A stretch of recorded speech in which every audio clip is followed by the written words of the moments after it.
Selamun aleyküm arkadaşlar. Evet, karşınızda kocaman bir brisket parçası, yani dana gün görmez. Kolun altında döş. Brisketi döşten de yapabilirsiniz. Böyle dana gün görmezden de yapabilirsiniz. Bunu tamamen insanlara gösterebilmek için yapıyorum, çekiyorum. Yani dana gün görmez dediğiniz zaman kasaplara, eğer karkas eti varsa size bunu çok rahat verirler. Kilosunu 44 liraya aldım. Atlamayalım, 50, 60, 70 lira değil. Kilosunu 44 liraya aldım İstanbul'da bir kasaptan. Ondan sonra dana döş dediğiniz zaman da 40 liraya farklı kasaplardan alabiliyorsunuz. Döş kıymalık yapıldığı için kıyma fiyatından veriyorlar. Şimdi şunu bir çıkartalım. Böyle bir kanına katayım ben. Evet, kocaman bir parça gördüğünüz gibi. Bunun tabi hepsini atmayacağız mangala. Şu kısmını şöyle keseceğiz. Burayı da böyle keseceğiz. Bize şuradaki ikili parça yetiyor. Çok fazla büyük çünkü. Böyle birazcık da temizleme işlemi yapacağız. Kıyısını, köşesini, yağını vesairesini, fazlalık yağlarını alacağız. Şimdi başlayalım şu temizleme olayına. Şimdi böyle şuraları şöyle bir alalım.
Evet sevgili dostlar. Şimdi bunun işlemi tamam.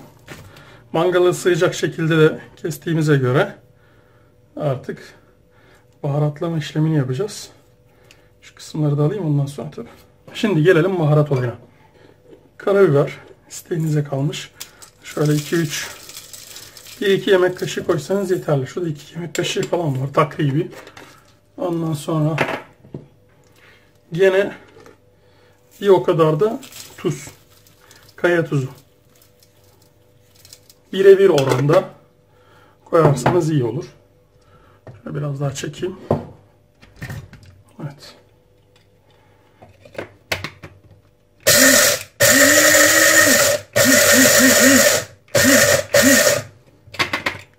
Ve fazla inceltmiyoruz. Bakın.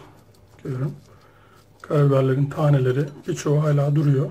Birkaç kere daha vuralım da.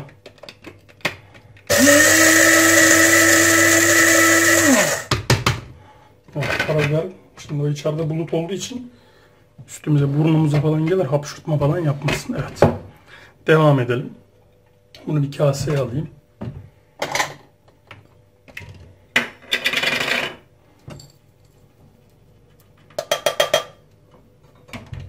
Evet, gayet hoş oldu.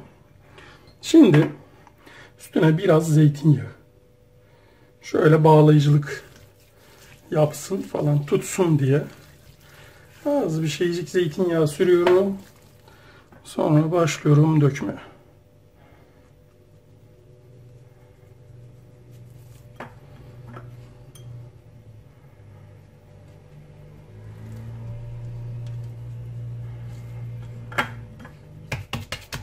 Evet, çevirelim. Gene arkasına da bir miktar zeytinyağı. Bunu sadece yapışmasını sağlasın diye yapıyorum. Başka bir amacım yok.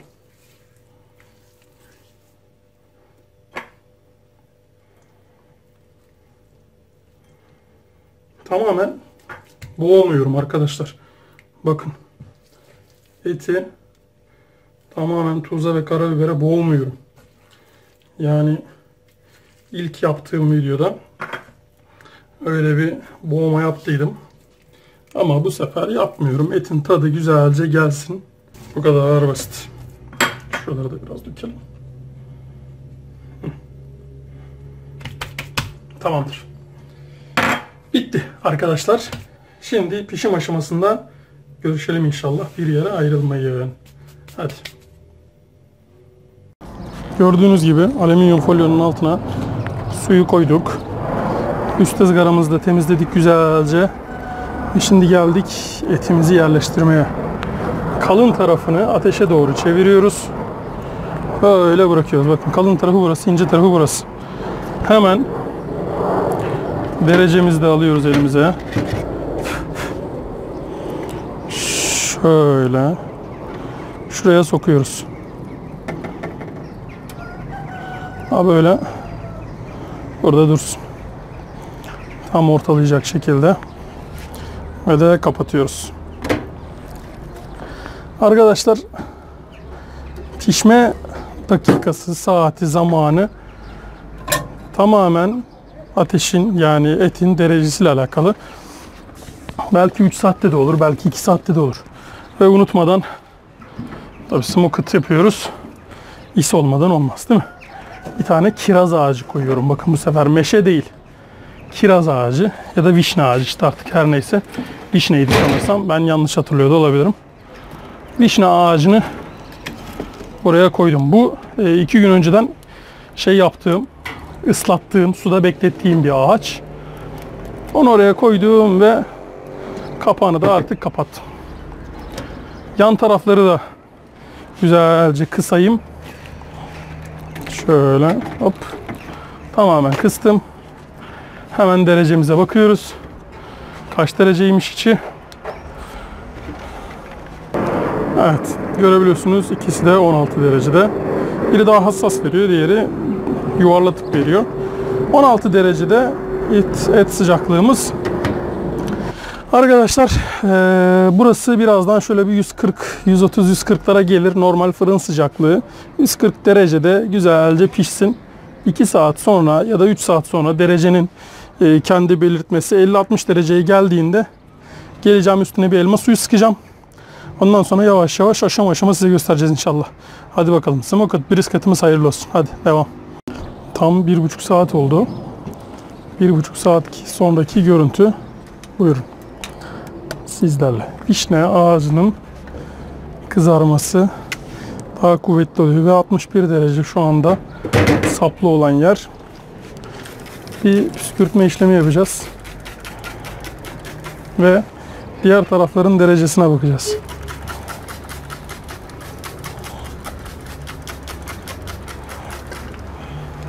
Şimdi diğer köşelerin derecesine de bakalım.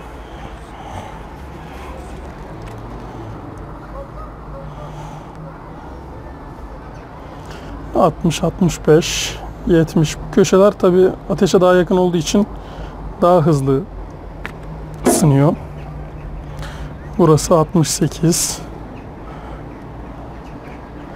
66, 67. Her türlü 60'ın üstünde.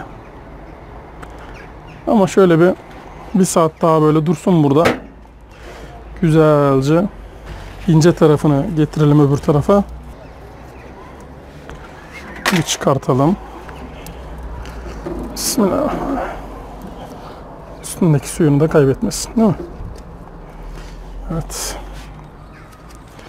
Şimdi biraz daha püskürtelim buralarına da. Bakın buraları hiç yapmamışız. Arkada kaldığı için.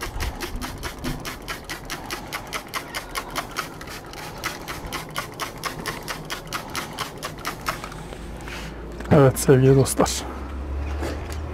Şimdi tekrardan bunu buraya böyle saplıyorum.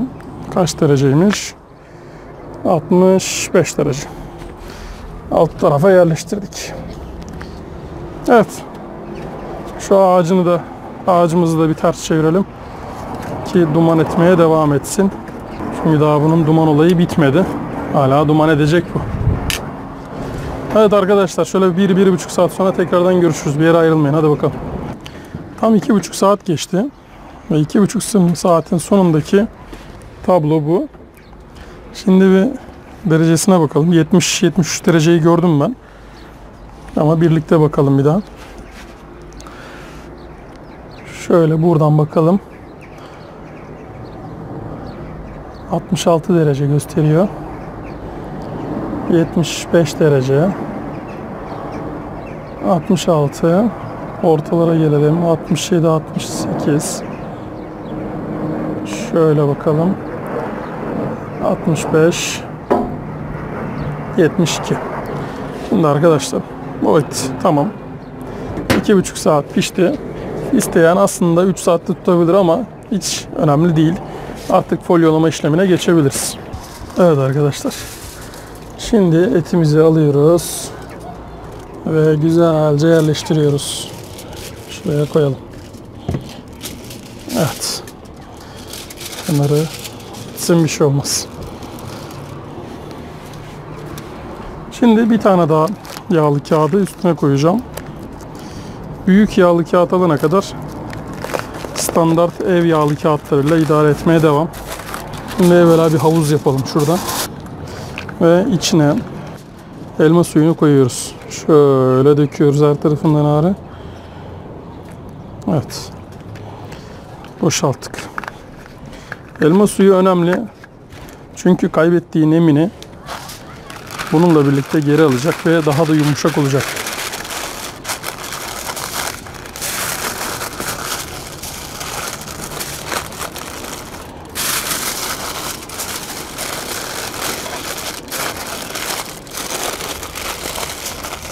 Evet.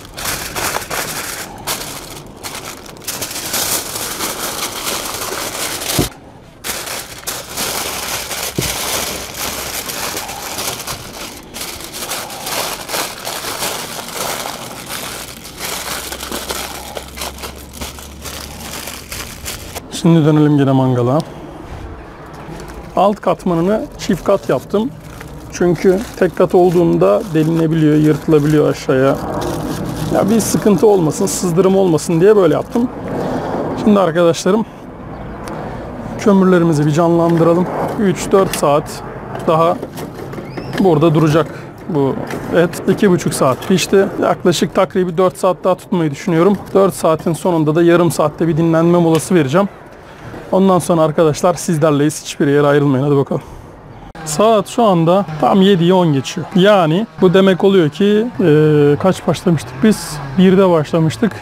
7 saat 10 dakika olmuş. Şimdi bu aşağıdan delindi. Demek ki hızlı almamak gerekiyormuş. Şimdi bunu bir şekilde kurtarmamız lazım. Etimizi aldık. Tam 7 saat 10 dakika oldu. Buraları kendinden açıldı. Şöyle tutmak için, kaldırmak için yaptım çünkü altı hafiften bir gitti. Şimdi merak eden arkadaşlar için derecesine bakıyorum. 100 100. Tamam, istediğimiz gibi oldu. Yani 100 derecenin üstüne çıkan bir et lime olmayı hak ediyordur. Olay bitmiş demektir. Yan tarafta da ağaç kesiyorlar. Onun motor sesi geliyor. Evet arkadaşlar, şimdi bir 10-15 dakika dinlensin. Şu deliklerden havasını alsın. Ondan sonra güzel bir yemeğe tadına bakışlayalım. Hadi bakalım, bir yere ayrılmayın. Bir 10-15 dakika dinlenmesine müsaade ettiğimiz eti artık çıkartalım, değil mi? Şöyle bir açalım. Zaten alırken alt tarafı delinmişti zaten. Biraz suyunu bıraktı. Ama içindeki suyunu bıraktı. Kendisini değil. Bak. Bu da oynuyor, bu da. Şimdi mesele bu da buradan düzgünce çıkartabilmek. Evet sevgili dostlar. Şöyle, daha ben karşıya geçeyim.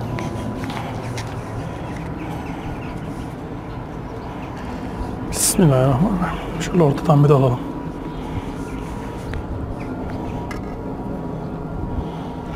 Bak Hacı abi. Bak. Şunu da şöyle gösterelim.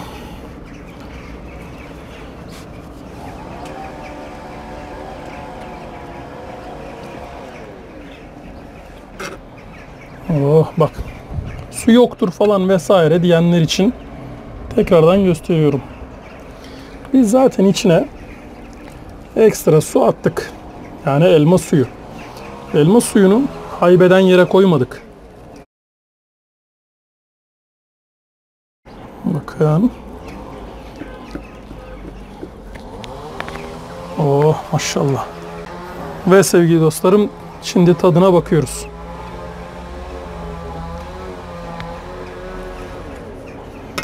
Bismillahirrahmanirrahim. Acayip sıcak. Ama süper. Karabiberleri görebiliyorsunuz zaten. Bakın halen daha karabiberler burada şişmişler şeyden. Yağdan. Harika bir tat vermişler. 10 numara olmuş. Bu arada söylemeden de geçemeyeceğim. Bu vişne harika derecede iz veriyor. Bakın görün. Her tarafında izi var. Ve aroması da meşeye göre biraz daha farklı. Yani sadece odun olarak düşünmeyin. Bu farklı bir şey. Süper olmuş ya. Evet arkadaşlar. Gene geldik bir videonun sonuna.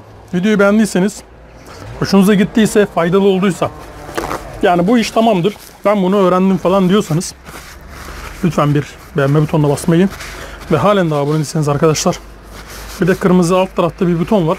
Ona basarak abone olabilirsiniz. Yani size hatırlatıyorum. Bilmediğinizden değil. Muhakkak biliyorsunuz o butonu ama abone olursanız çok güzel olur. Bize destek vermiş olursunuz. Bir başka videoda görüşmek dileğiyle. Daha doğrusu görüşmek ümidiyle. Allah'a emanet olun. Kalın sağlıcakla.